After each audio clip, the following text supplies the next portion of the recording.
I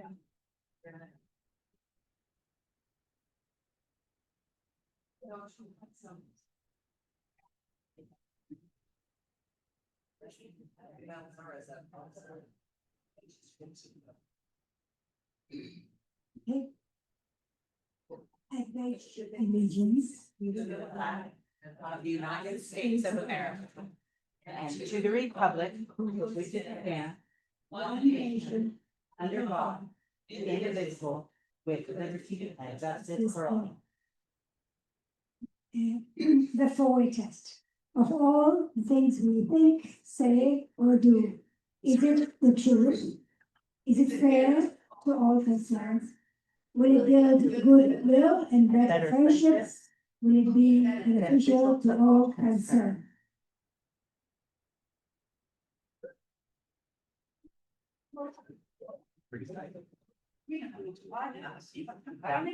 What's your email address? This will surprise everybody, but art and harmony in parallel with nature, which all stays on. This connects the world of art to nature and the way that artists can see things. So, And we know we both love it.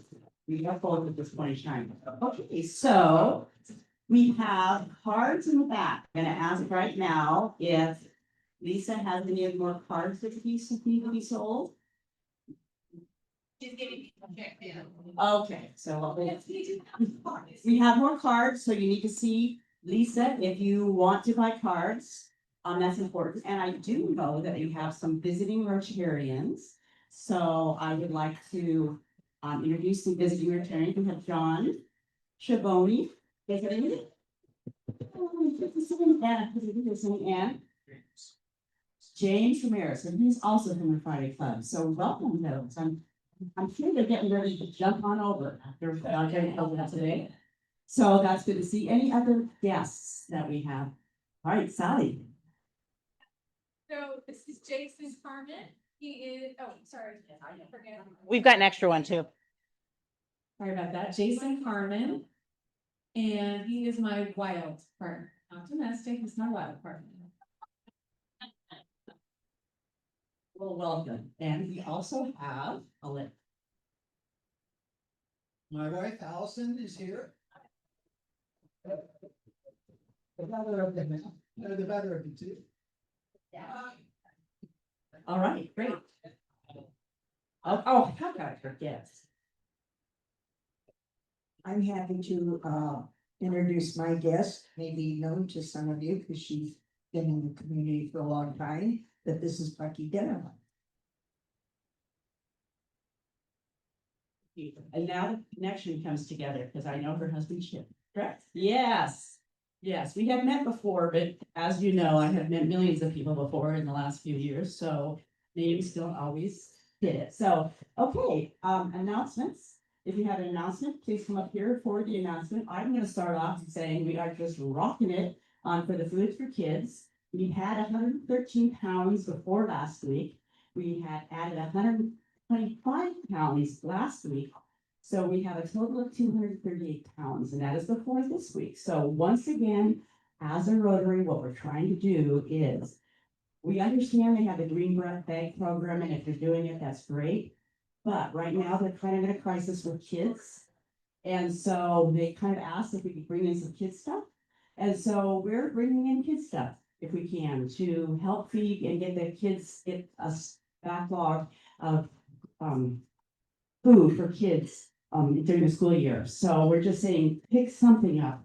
We don't need to worry about the green bag when you're in the grocery store. If you see fruit snacks, if you see any of the things that you know kids will eat, bring in just a couple boxes or whatever weekly, and I will make sure between myself and Jan that it gets out to the food bank. And we're weighing it so that we're hoping perhaps we can challenge some other groups to do the same so that we can help the kids in our community. So that's a big thing that we're doing. I also want to announce that we did take the board last week approved money for the Porch Fest. We took $5,200 and gave it to 5 different organizations, and that's awesome. Yay. And we'll have those people come and present later to us, but we should be very proud of what we've done for Porch Fest and what we do for the community. Those 5 groups are Project Youth Plus, the Rogue Valley Boys and Girls Club, Crossing Bridges Therapeutic Writing Center, the Grants Pass School District Early Education Project, and the Redwood Elementary Playground for All. So that money is being sent to those 5 organizations. Good job. I like that. That's no problem. Just a quick announcement. Some of you are involved in Road Gateway Rotary Reads, and this is the book that we've selected. We will talk about it in September, but I think what makes it very pertinent and relevant is after listening to the discussion about mental health challenges last week. This is really about Gen Z and the anxiety and depression that in this book, the data would support that it really has to do with smartphones. So read it if you can and join in the discussion. We go to Pat Bass's house. She's a great hostess. And always the books we read make us think a lot about important things. Yes, now they're perfect to do during Literacy Month because September is Literacy Month. And so that has a lot to do with kids and literacy. So great. Let's see, any other announcements? I think we're kind of in a lull. We've made it through Porch Fest. I want to remind, we do have a, Banner Bank is sponsoring a shredding event. That's first week in August. I think it's August 8th. August 8th. So I know that I've got that on my refrigerator because that's an important thing to have working. I also have a question. I guess I wanted to change up the social this time because I decided, well, let's do something different. When I did get surveys, I had people that said they were available during the day and they kind of like to do something different during the day. But I haven't heard a lot of people coming. And so Zara, who is head of the committee, asked me, I don't know, should we cancel it? I've heard probably from 4 or 5 people who are going to be there. And I don't know whether that's worth trying to reserve a spot or whatever. And I actually, next week, doing my duty, I'm on judicial, jury duty next week. So, it's kind of I don't know, I may be there, I may not. So who knows? And Judy may be covering me for me next week. Who knows?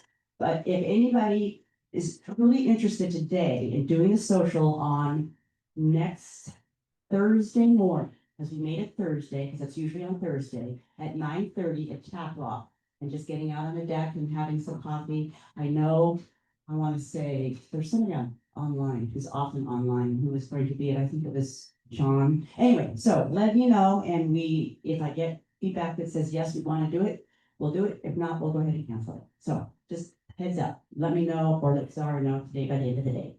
And with that, our program today is a good friend of mine, who is also a board director for our Rotary, Josh Balloch, and I welcome him, and it's wonderful to see his face.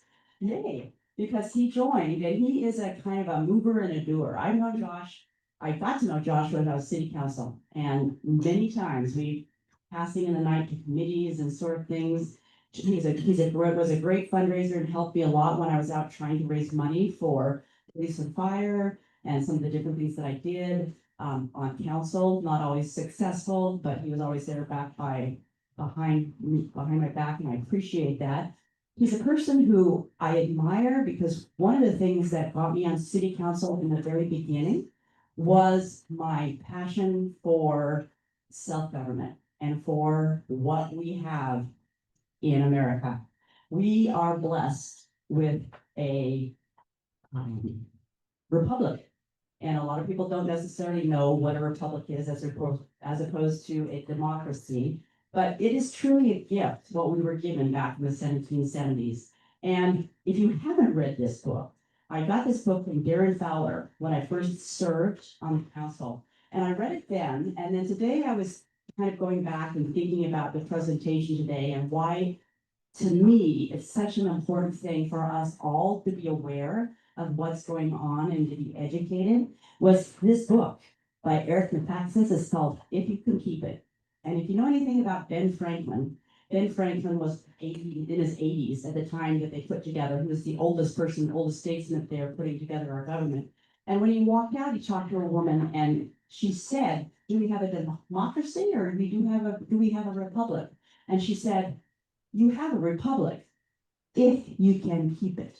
And I think right now we're in a place where I think it's kind of scary because as I read through this morning, I was reading through this book, it was talking so much about the personal self-government takes responsibility from the citizens, and that responsibility is to stay involved and to know what's going on and to be very aware of that.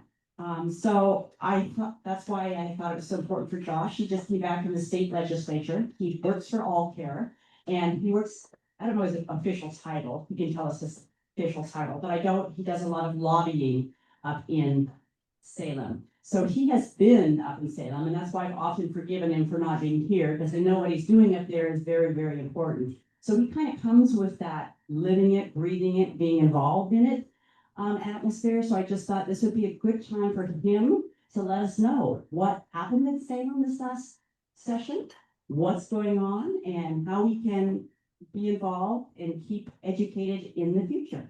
So I do as personally know Josh. Does your wife still work at Lincoln? No, she works for a career. Oh, she works for Furious. Okay, I know that he has 2 daughters. Yep. And his oldest daughter just graduated, am I correct? Or- Finished freshman year of college. Yes, in college, and then she has another one who is in Middle school. middle school. So anyway, if you want more personal information, you'll have to ask him, because I'm always talking about kids. No. Anyway, so here you go. Thank you so much.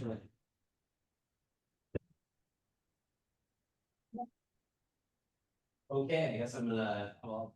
You just tell me. I tell you, okay, so I really, really love PowerPoint and I tend to do a lot of things, so I'm gonna keep you busy, so just be prepared. So, I'm Josh Balloch, I'm the Vice President of Government Affairs, of Health Policy and Communications, but, as I like to tell everybody who will listen, I am also All Care's damn dirty lobbyist. So, I haven't actually done my presentation of like who I am as a member of the board, so I figured I'd kill 2 birds with 1 stone real quick, so we go next. So who the hell is this crazy guy? Okay, I was sober in this photo. Next. So kid from Newport, Oregon, next. I'm married with 2 amazing kids, next. Political staffer that worked mostly Democratic campaigns back in 2004, and then I later got a job working for Kate Brown as outreach coordinator, communications director for her in the caucus when she was in the Senate. Next, ended up working for Treasurer Ben Westland, who unfortunately passed away while I was working there, and so I had only one choice. Because I had actually met my wife and she had a kid, and I was like, I'll do the unthinkable, become a lobbyist. So, and as it turned out, I ended up working on both Democratic and Republican campaigns. I've worked issues, I've done town halls in every single county in the state. So that's effectively what my background was. So when I became a lobbyist, next, we were starting up these new things called coordinated care organizations, and I just happened to be in the room because one of the clients that we represented was these managed care organizations that did physical health care, and those morphed into CCOs. And I was in the room as they were literally basically all the heavy hitters, the hospitals, counties, dentists, doctors, everybody saying, hey, this is where the line in the sand is. I was the scribe writing down different versions of what the CCOs were gonna look like. As it turned out, I got this crazy crash course of what the healthcare system looks like from a policy side. I have no healthcare policy background. I just happened to be in the room and was like, well, the useful thing I could do is type.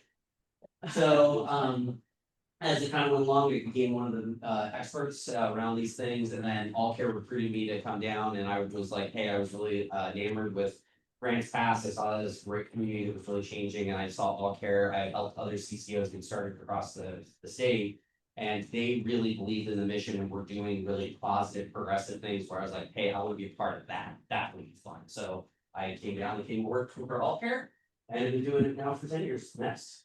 And we're going to talk a little bit about the HR 1 here in a little bit. And I'll skip through it pretty quickly, but I do want to just make it clear. This is me lobbying in 2017 when the first Trump administration was elected, and they were trying to basically get rid of what was then called Obamacare. And so I was back in DC lobbying. So everything is, everything gets recycled, Oregon recycles, political ideas and politicians on a routine basis.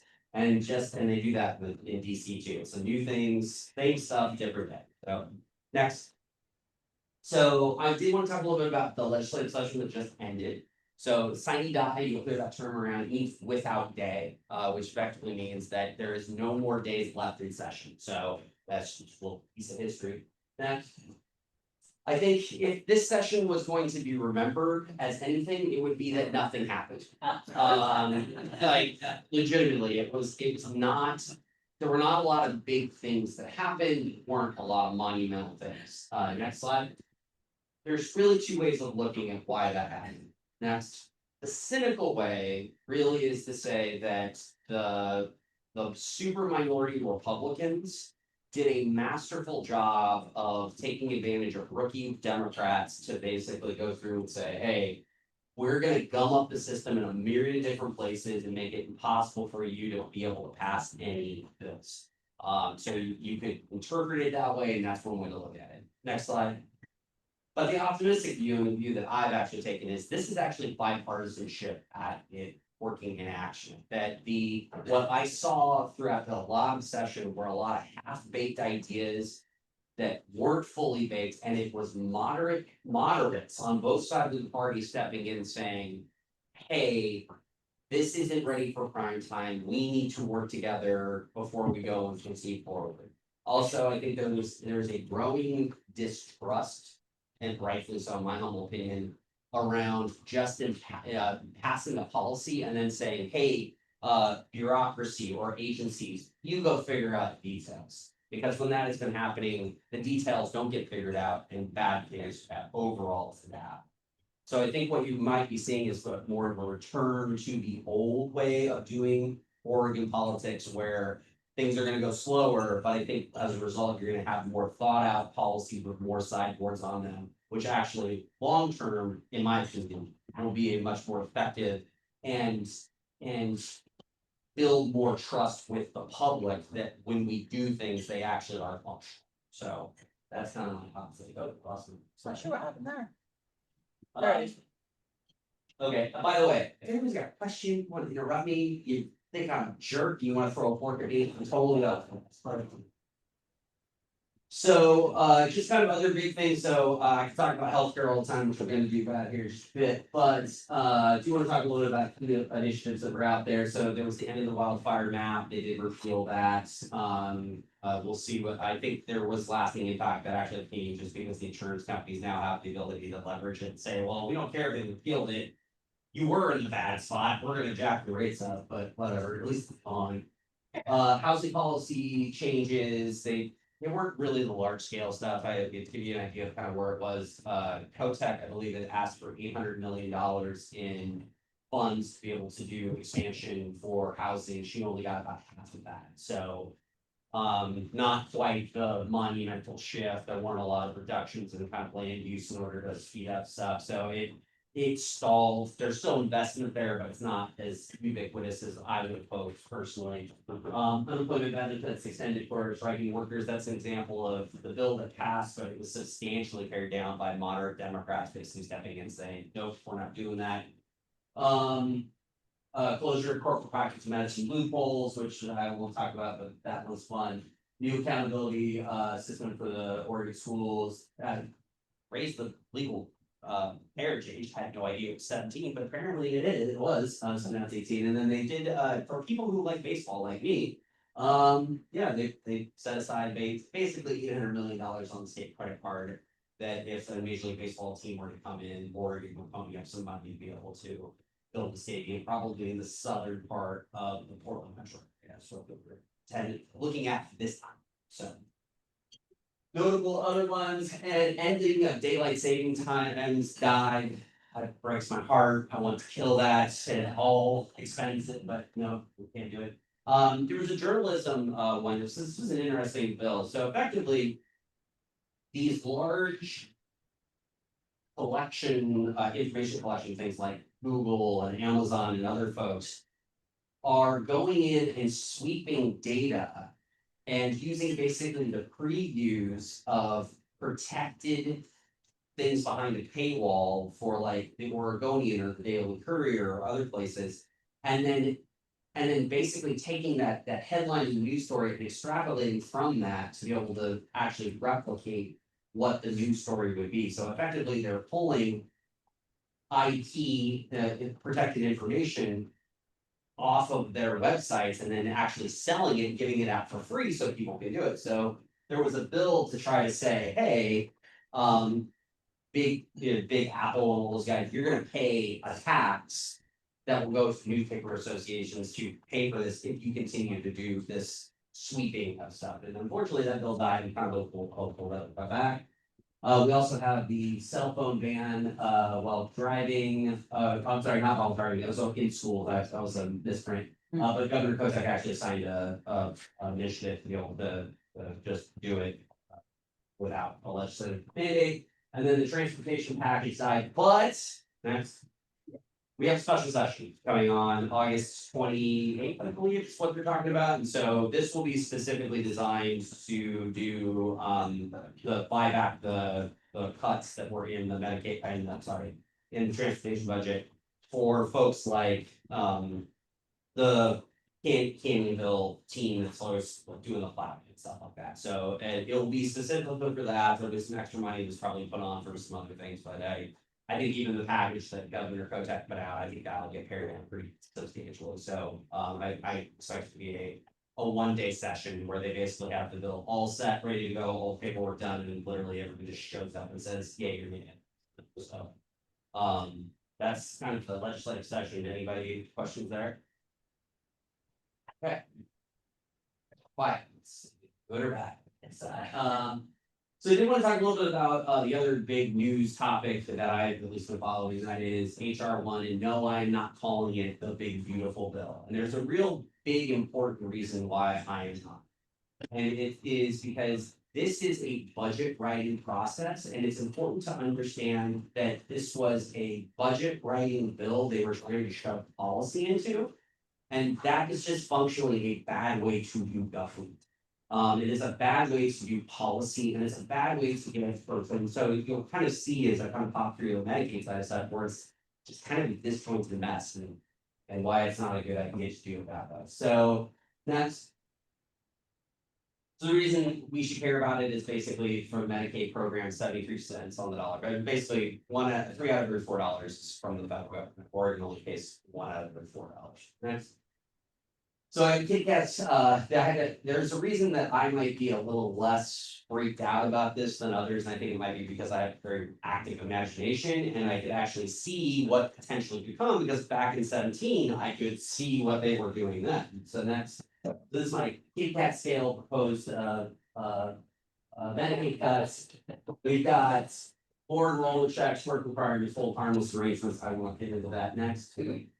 Reducing caps on provider taxes, block grants, that's a little bit more scary next. And then we need to fight, reduce FMAP and the ACA nationally, ACA is Obamacare effectively. Next. So those are the ones that they passed. Next. Those are the ones they didn't, including these other big key provisions. So you had penalties for states that were serving undocumented folks. They were going to reduce the FMAP rate by 10%. That was removed from the bill. Bans on gender affirming care, that was removed from the bill. Interestingly, pharmacy benefit manager reforms, which I think bipartisanly most people would support, that was removed from the bill. Reason it was removed from the bill is those are non-budgetary items. And the parliamentarian in the Senate said you can't put policy in a budget item thing. So as a result, it's a disjointed mess. So next. So what does this thing do next? I think it is not as dire as the Democrats make it out to be, and it is not as benign as the Republicans make it out to be. It's somewhere in the middle. But generally speaking, the way it works is it's limited to the impact early, but as time goes along, it gets exponentially more dangerous for Oregon's Medicaid system. I would make an argument probably the rest of the Medicaid systems in the country. Next. The immediate impacts are really for folks. These CALM program is really designed for undocumented pregnant women to be able to get access to preventative prenatal care. They were talking to reducing these rates. It's a relatively small amount of money. It's like $14-17 million for Oregon. It's impactful for those individuals, but in a $44 billion biennial budget, like 14 million bucks is rounding error. So, so it's something to stand for. The other one is a ban on Planned Parenthood. Again, this is, this is as targeted as you can possibly get. It literally is like, any nonprofit that does abortion services, that does a specific amount of money, that starts with the letter P, is banned from getting Medicaid dollars. And it can only, but only for 1 year. The reason it's only for 1 year is because then it can be considered a budget item. But if they done it permanently, then it wasn't a budget item. So thus, we've got this 1 year period. So that's impactful for Southern Oregon, in large part because a lot of, not only younger women, but a lot of women use that for reproductive health services, not abortions, but a lot of other services.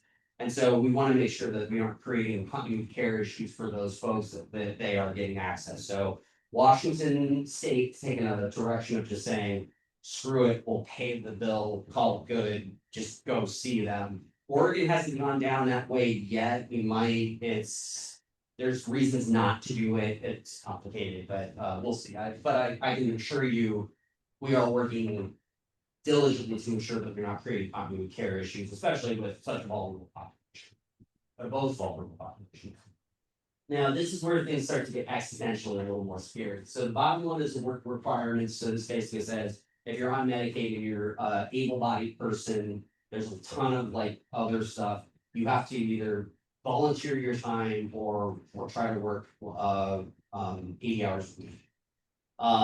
They functionally are gonna have a hard time even managing this, so they've already built into things saying, well, if the state's trying to do it, we'll get out a couple more years.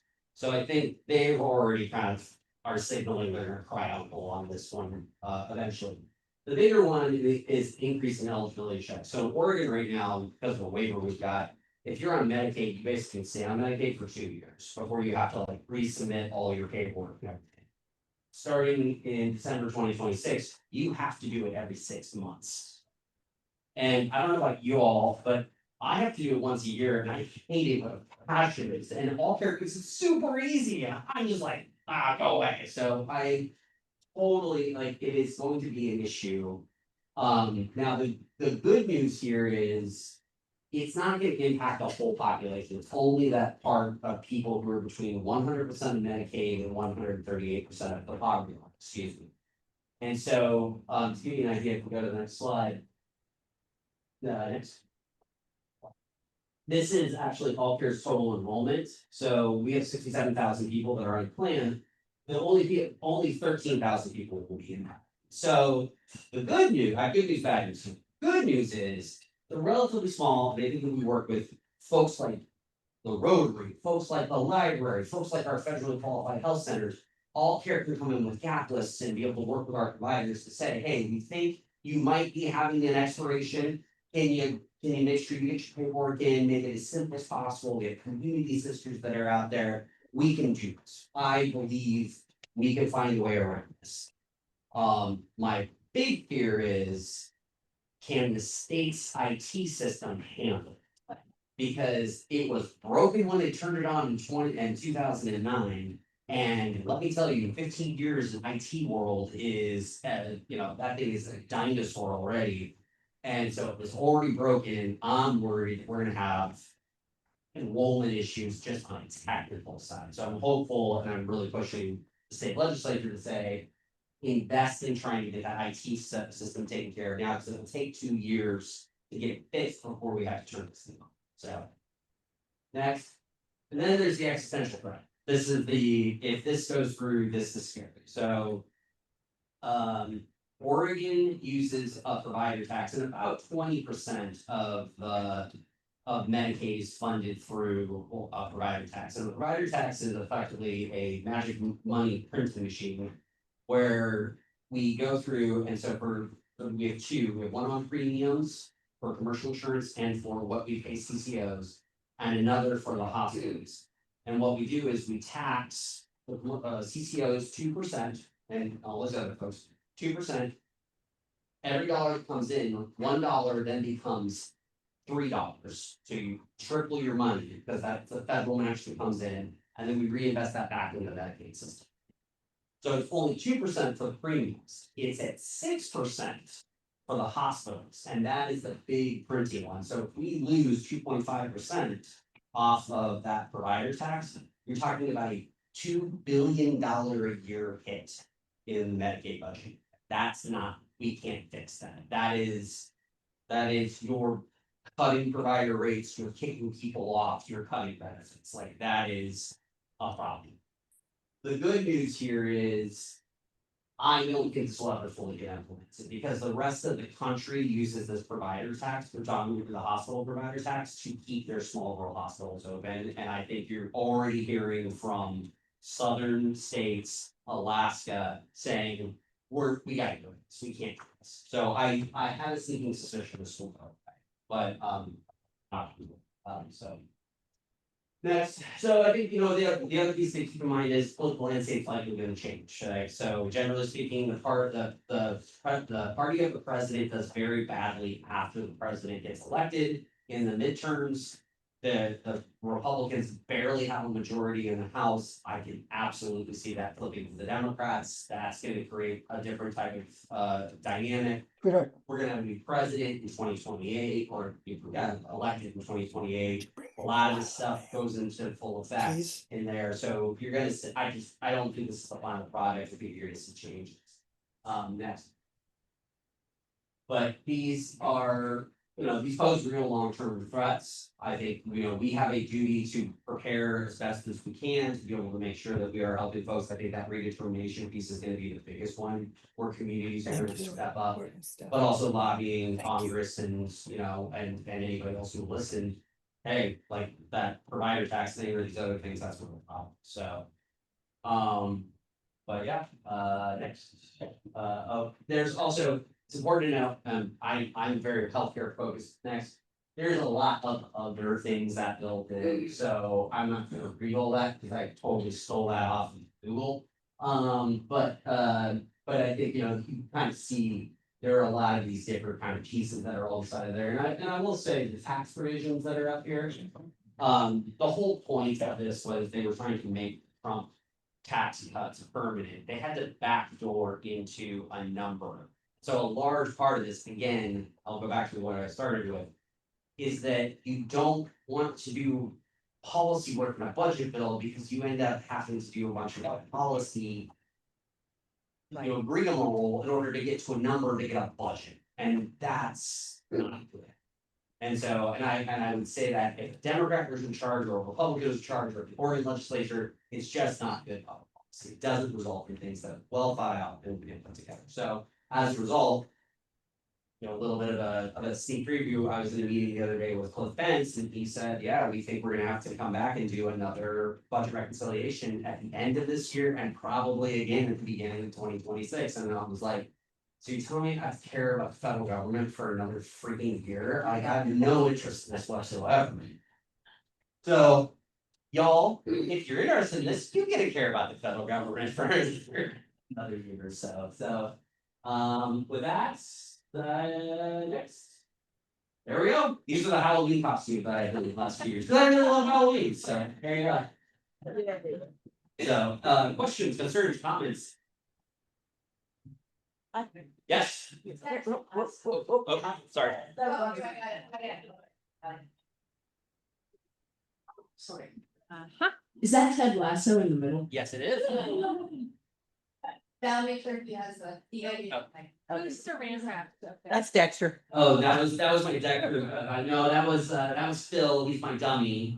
He will be. Every year at my house, and if anyone's down 331 Northeast Pasture, I literally kick my wife out of the car out of the garage, and I take over the driveway and build an entire haunted house off of the driveway. So this year I did a Dexter theme thing. So yes. Yeah, Roger, Phil, or whatever I named him, he will be prominently displayed this year as well.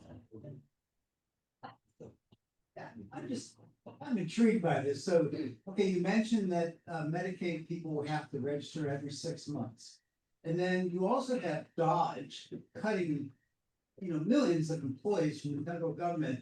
And just, to me, it's a lot of people can ask the question, who's gonna be, seems like they're installing more laws and more requirements to comply with, and there are no people to do it with, or no bureaucracy, if you will, to do the job. And it seems to me it's an insidious backdoor way of trying to achieve something else.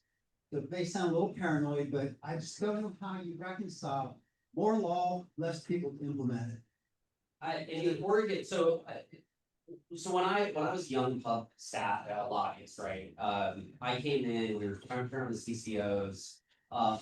Only 80, I think it was 86, maybe might have been 87% of Oregonians had health insurance. Today, 97% of Oregonians have health insurance. It's a remarkable number. And I don't know why we don't flag that around. But the rest of the country is somewhere around 80. Like that's where it's at. So we as a state have really quadrupled down on saying, let's get people health insurance, get them preventative care, because if you do that, you reduce long-term expenses. Like this is a state that understands that, believes it, lives it, and we invest heavily to make that happen. Other states don't do that as much. So as a result, what you're seeing is they're looking for opportunities to reduce the rolls on Medicaid because they don't really, it doesn't bother them that there's uninsured people in the community. Whereas in Oregon, we've really invested in a different direction. I've got good news, bad news on this. You are 100% right that Doge is going through and the government's getting downsized and that there's less people to do that work. That's the bad news. The good news and bad news is Oregon does all the enrollment. The bad news is we have to pay for all that increased enrollment. So it's basically an unfunded mandate from the federal government saying, hey y'all, do more work.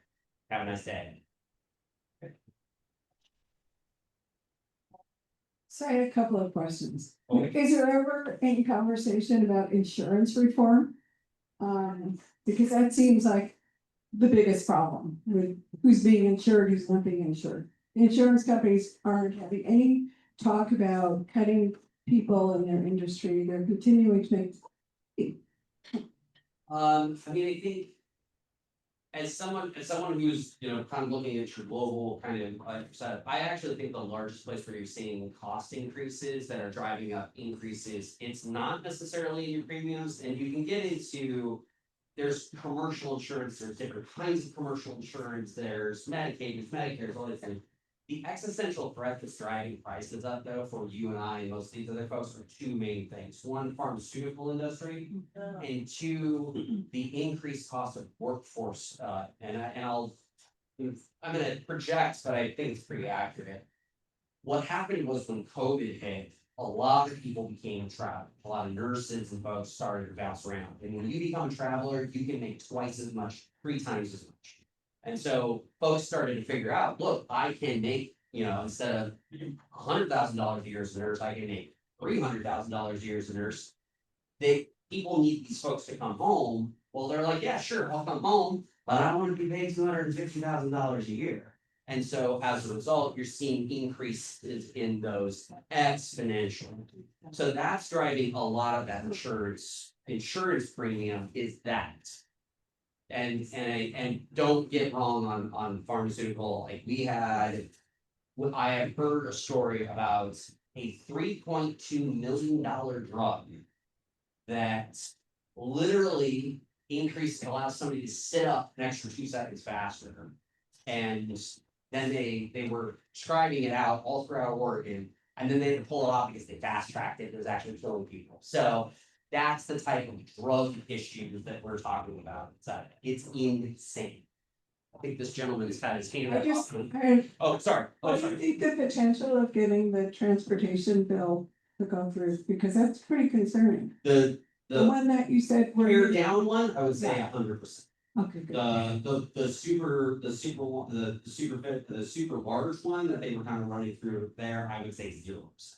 If they try to run that through, I think the Republicans will literally just be peaceful out and gone. They won't care. I have a question. You mentioned that it was 97% Oregon's taken care of. Our hospitals here in the state of Oregon, some of them are in deep trouble. Yep. And the biggest reason is because of this discussion we're having today. We have not. The hospitals are suffering because we're in a situation where we can't really get any help immediately, and that's what the biggest thing is. I know most of this that you're showing, it won't take effect until 26 and 28, but it's actually, it has hit us hard right now. If you can help us. So it's fun, so I know, I will be full transparency here, so as a young punk lobbyist, when I first started out, my job was, I was representing doctors. And doctors in hospitals love to fight like hell, like, it's a fun time, we all just get in fights, we all, just cause me. And so I was renowned in the building as this merciless hawk for independent physicians, right? This year, I showed up and testified and said, we need to give $10 million to Green Bay Hospital. They're gonna die. We need to do it. People's heads were turning like, oh, Josh is testifying in favor of this. That's how serious it is. We can see it. I don't want to disparage any hospitals, but I think, they've in the past maybe been a little heavy and a little thick. They're not lying. They're not at all. They are in deep shit right now, and we need to be able to step in. It's being driven by some of those issues. It's being driven by payer mix because you have a disproportionate amount of folks to Medicaid. Because that's what will happen. You cut Medicaid, you're cutting rural hospitals. It is a direct line, and I can show it to you tomorrow. So, and the problem is that pay increase and a lot of other mandates we put on hospitals, which good, bad, or indifferent, they are cracking those systems. They're not built to handle these types of things as we're going through, and they're being asked to do more and more and more. Okay, you're welcome.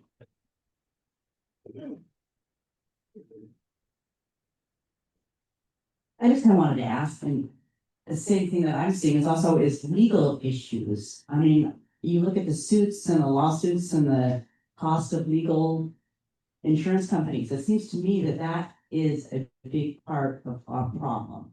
Your thoughts? Oregon. So Oregon effectively in 2017, or I think 17, we basically got rid of the caps on legal. Funny, interesting, I thought it was hilarious. So when that happened, the folks who were representing doctors, they were saying, well, what we'll do is we'll increase the cap from like $250,000 up to like $2. And the doctor said, don't do that. If you're gonna get rid of the cap, leave it wide open, because the problem is if you put a number up at the top, it always goes there and then up and above. So there has been an increase in those costs, but it hasn't been as ubiquitous, and it's not the percentage that we're seeing inside of the workforce or inside of drug costs. Those are the big two. That one's probably worst case scenario, 0.5%, probably the whole system. I mean, I think you can make an argument it changes the way a provider will practice, but because they get a little more defensive, that actually has happened, but we've had that in place since I've been doing stuff for almost 20 years, so. All right, I want to thank you. I do have one other question, and this goes back to the legislative sessions. I did notice that there were more bills introduced this year than any other year, and that was one, I thought that was gonna be a bill where they were gonna limit, but did that ever happen, or? Because I think that's part of our problem, it's just like you don't get anything done, because there's like so many things that have to be brought forth and thought about. And then, like you said, the administrative rules, they pass too many laws and they don't keep a rein on that's a problem. So I think part of the reason there were so many damn bills this time around is in large part because of me and my firm that I worked for back in the list. So one of the tricks of the trade was that we wouldn't have a fully baked bill, or we wanted to surprise the tax. So what we do is create what you call a placeholder bill, and all you have to do is basically say, hey, you can have a placeholder bill that says, we are going to study upside down cakes in bakeries of hospitals, but I'm going to make it relating to healthcare. And as a result, I can edit that thing as long as it's as related to healthcare, I can do whatever the hell I want. And so we would put placeholder bills into like different committees and stuff, and hide them. And then if you needed them, you go grab them, you go to amend them, and we get it going. That has become an absolute ubiquitous tool that lobbyists started doing, and this last time around, agencies started doing it, and that's what drove a lot of these bills. I would make an argument if you want to reduce the number of bills though, and the bigger issue is they have changed the way, just I'm gonna get super dirty here on legislative stuff. It changed the way that they do budgeting. So it used to be that you have a policy committee, they pass a bill that had some money, and then it gets down to ways and means, and then ways and means, the budget writing thing, they can screw with the policy, they can screw with it, they can screw the funding, they can do whatever the hell they want. And so as a result, people realize, I gotta think about what I send down there, because it might come back and I don't like it. They changed the rule and they said, ways and means, you can't touch the policy, you can only touch the thing. So as a result, now everybody feels like they can pass whatever the hell they want, it just doesn't get funded or does it not. And so that's part of the issue. So I would make an argument, empowering the Ways and Means Committee to scare people was the best way to force people to actually work through process. So that's my. So, yeah, I always knew there was a lot of power in the Ways and Means Committee, and basically that's why you're saying that's why, because they're the ones with Yeah. the Not purse. just the purse, but they could screw the policy too. Okay, and now you're saying they can't necessarily do that, so people ahead of time are just realizing they have to have it more worked out than that, just for whatever reason. Exactly. Okay, all right, lots of information to learn, to know. I could ask a million questions, and I have a million questions just about our community care organization and what's going on in our town. Because to me, I've seen a lot of things happening, and I don't really know what's happening, but I think that's a whole nother discussion. So I think having you come around that, right, and hang out with us would be good. I do enjoy having you here, so thank you, Josh, very much for being here. I'll take this to the audience. Yes. Okay, thank you.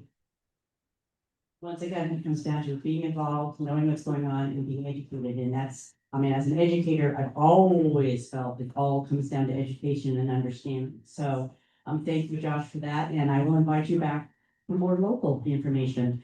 Okay, with that, first of all, I want to introduce that we are having a social. Thank you, Zara. She sent a paper around. It looks like some of you are interested in next Thursday morning at 9:30 at Tap Rock, so that's great, and I hope I can be there as well. I may be doing my duty, my civic duty, but we'll see what happens with that. Okay, and with that, Daniela, she is our Sergeant of Arms. Welcome, nice to see you here. Have a chance to see us. Hi, everyone. So, I'm doing Happy Bucks today, and in honor of that, I want to just think about and kind of center us on the theme for this month, which is new leadership. And it's great to have Valerie. It's great to see Judy. I'm sorry I missed your party, but I'm here for the next one. And I just want to kind of stop, and with everything that's going on, right? There's so much going on in the world, and there's so much that's weighing on our hearts.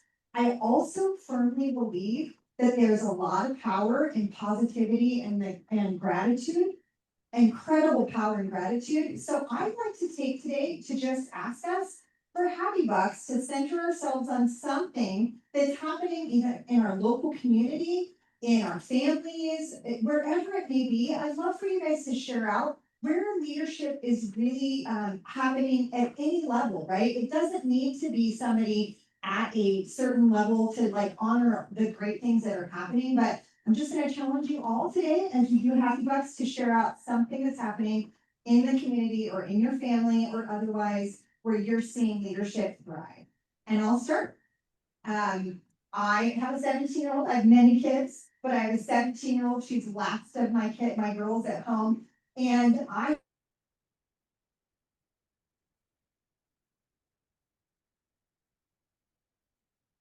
you guys all know how that is, right? And I'm just so impressed by how she's showing up in the world, not just by being responsible, but also owning her own voice and standing up for the things that she finds that are important. And that's something the new generation, I think, is really powerful at. And I want to honor that because they don't always get that recognition. So that's mine. Anybody else? Jenny? I'm gonna jump in, because I'm excited about this new thing that introduced itself to me in my life on Sunday. And I saw part of it in our newsletter that went out. The OSU Extension Service is coming back to Josephine County. And I'm applying for the full-time faculty position on Monday. Yeah. So I'm looking for those good positive vibes, and I'm still keeping my foot in the door at Road, because I know it won't be indefinite, and I just appreciate all of your good wishes and positive vibes. I'm happy to hear that. Okay, so you thought you were done with me, so, I'm giving 20 happy bucks because I just got off the phone yesterday with the Oregonian and it was about basically this thing called health-related social needs or health services that you might have read about, in the newspaper where Medicaid is providing health, as a health benefit, some housing services. And up in the Portland metro area, it's been a just dilapidated mess. It's an absolute just disaster. All Care took on this benefit. And we have officially helped over 2,000 people. And we have 100% track record of getting them an answer within 28 days and getting them paid within 28 days. We are the gold standard. This community is the gold standard for helping get people who need housing as a health related service in the state, possibly the nation. So kudos to Pete Burns and Julie Fisher and all those folks up there who make all that. And yeah, just wanted to say thank you. Yeah, that's amazing. I'm gonna jump in real quick, and I'm just gonna say, if you haven't been up Hillcrest to see them working on the Veterans Village, that to me is very exciting. And I did talk with Wade, who is the person in charge of bringing water, and they're out to bid this week on getting the water and things brought up, which will bring the sidewalk. So it's gonna happen. Yeah. My happy bucks are, I piggyback on what Daniela said with our youth. My friend Molly, who's not as youthful as my children, but she hosted or organized a huge event at the river last week just for friends and family. There were about 30 people. Don and I went down and had dinner with everybody. My younger son, he won Rapture of the Day or whatever. He did really great helping everybody, the older people, the younger people. So that was great leadership on Molly and Tucker's behalf. And then also my older son just graduated from college and he is coaching basketball just at youth level, club level. And so good, exciting leadership. I'm just happy that they're happy. So. I have 20 happy bucks I want to share. First, I want to thank you, Josh. I appreciate your passion. I don't have passion for politics, but I appreciate that you do. And it's just, I'm mesmerized by you and your abilities to synthesize information and share it in a way that I understand, or at least think I understand. I met Josh almost immediately when he got to town, and I had lived in Salem for many years, so I knew a lot of the people that he knew. We are so grateful to have you in this club and hope you can show up really, really often. And I want to share, Greg knows this because my car is at his shop right now, that I've gotten to know AAA very well the past 3 days. They have been to my house 3 different times, a very nice young man each time with, and really, you know, I whine about customer service and the decline thereof. But there was really good customer service. Now, they all had different opinions, and at the end of the day, my car is, in fact, at Greg's shop. But I want to say thank you to the people out there who, you know, when you see a senior female, I don't know what they're talking about with the car, and I don't want to know. It's not of interest to me, but I just really appreciate their gracious attitude. So that's my happy bucks today.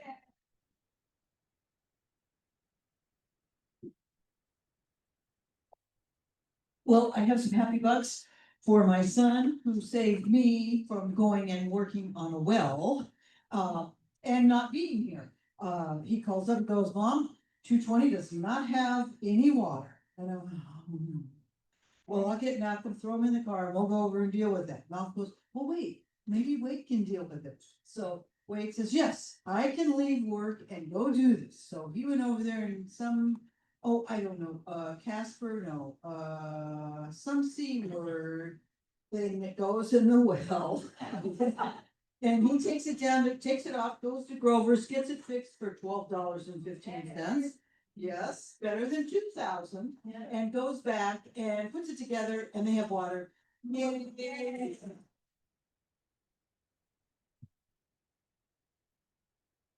Daughter who is in graduate school now, and she's making a lot less money than she did when she first got out of college.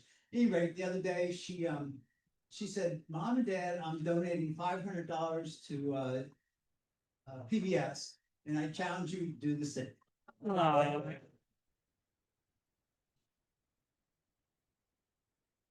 I'm gonna $5 to your happy bucks. I would love to see all of those Rotary. I'm trying to work on some kind of a committee that can work together, like we did in the past with the Ducks. That was fantastic. Anyway, thank you.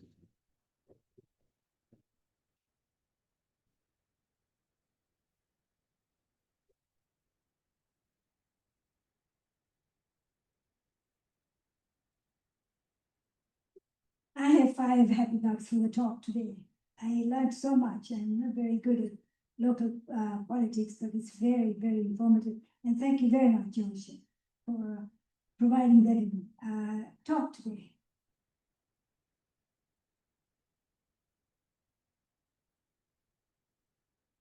I just have some happy bucks again for, this morning I helped at the Thursday morning outreach for Mint. And, every time I leave there, I am just so touched by all the organizations, and people that provide their time, volunteering. It is just so touching. Today, it seemed, the people receiving breakfast seem to be incredibly grateful. Like, they're always grateful. They always say thank you, but today was just, both Deb Harpster and I were just so amazed at how many people were just like overpouring to us for providing them with nutritious food. So again, pretty awesome community.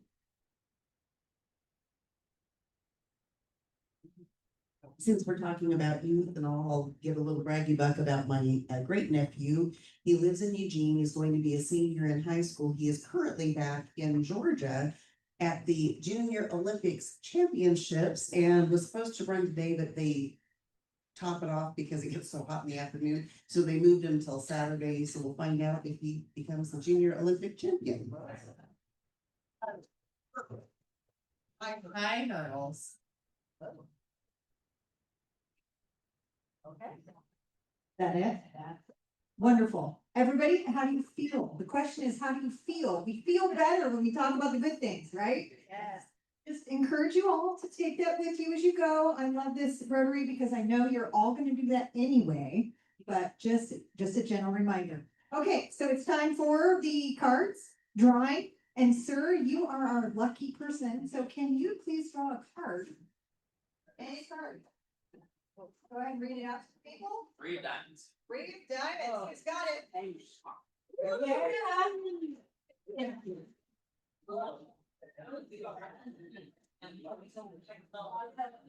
Okay, and once again, we are grateful for the people in this Rotary. I will tell you, John, I am meeting it with the president, the current presidents, and that's one of our things on our agenda is to talk and put together a committee to figure out how we can work together as Rotaries in our community. They all need it. And with that, we're right on time, so I'm going to give you a thought for the day. Never doubt that a small group of thoughtful, committed citizens can change the world. Indeed, it is the only thing that ever has. With that, have a great day and a great week.